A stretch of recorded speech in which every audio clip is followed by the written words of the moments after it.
Hey Youngs, it's me Yana and welcome back with another vlog! Meron nga kami hilaw na saging na saba dito sa bahay at hindi pa siya pwedeng kainin ng hilaw kaya naman naisip ko nga itong gawing banana fries. Kasi naman masayang, naghanap nga ako dito sa social media kung ano nga ba ang pwedeng gawin sa mga hilaw na saging na to. Eh nakita ko nga na ginagawa nila itong fries kaya naman tinry ko nga din. Minsan, kailangan mo lang talagang maging maparaan lalo na kapag nagtitipid at gutom na. Huy! Mas ginaganahan talaga ako magluto dito sa mini kubo na gawa ni Papa, maliwalas, presko, at parang mas sumasarap ang luto ko kapag dito ginagawa. Charis! Pero totoo, siguro dahil sa hangin, ang amoy ng mga halaman, at ang tahimik na paligid, ang saya magluto dito, walang stress. Parang ang simple ng buhay. Dito nararamdaman ko talaga ang tunay na koneksyon ng pagkain at sa kalikasan. Huy! Oy! Kaya kahit anong simpleng luto nga parang ang espesyal na. Kaya mas gusto ko talagang manirahan dito sa probinsya. Mas tahimik, mas presko, at parang mas maganang buhay pero na-realize ko rin na para magkaroon ka ng simple at masayang buhay, you also need to be financially stable. Kasi kahit simple lang ang buhay na gusto mo, there are still things you need to support like your daily needs. So kahit gusto mo mamuhay ng simple, you still need to look for opportunities and ways to earn. It's not just about wanting a simple life then.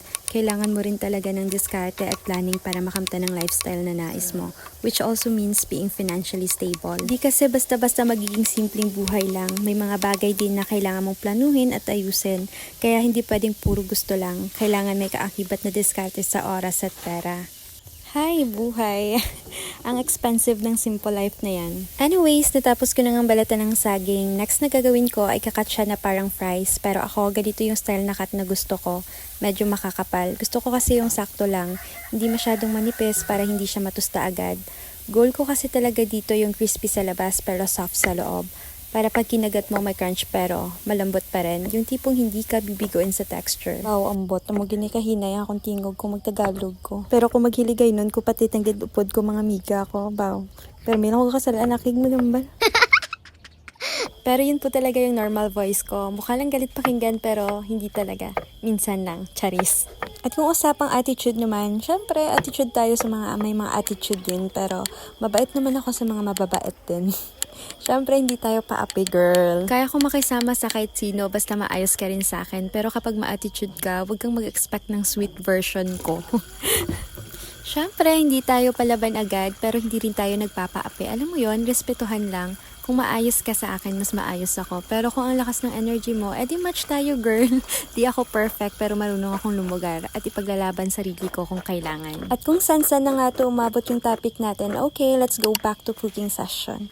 Huy! Umalis ka sila mama at papa dyan at ang naiwan nga dyan sa bahay ay ako at ang pamangkin ko. At tatawagin ko nga lang siya kapag luto na tong banana fries na niluluto ko, pati na rin ng popcorn. Nakalimutan ko nga sabihin na magluluto din ako ng popcorn dyan. Tira nga to nung nagluto kami nung nakaraan ng mga kapatid ko. Onti na nga lang kaya naman inubos ko na lang.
Nung matapos na nga akong magluto dyan, itinawag ko na nga dyan yung pamangkin ko, pati na rin ang anak ng pinsan ko dahil medyo marami din tong luto ko at hindi rin namin mauubos kung kami lang dalawa.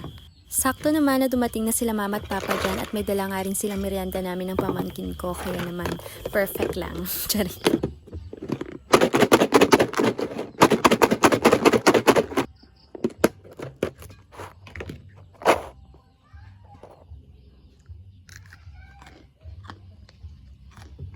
Na-achieve ko naman yung goal ko na crispy outside and soft inside. At dahil may available na kaming cheese powder dito sa bahay, inilagyan ko nga lang din yan. para naman mas sumarap, pero minsan lang naman kami gumamit niyan.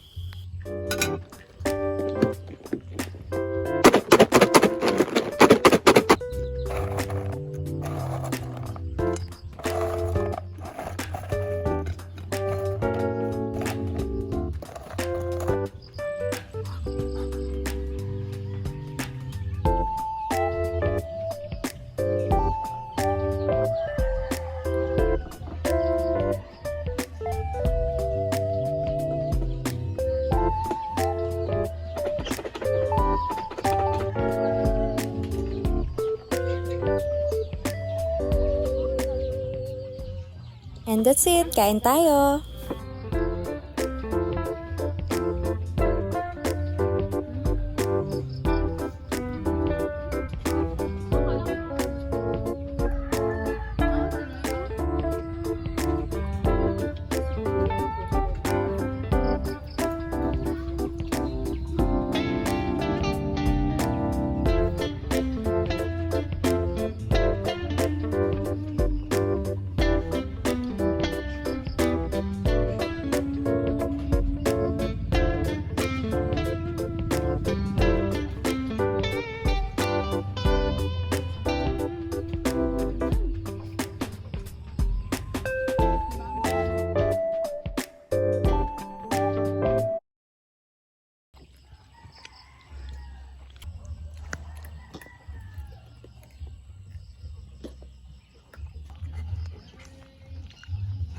Thank you for watching. Dali na lang. Bye!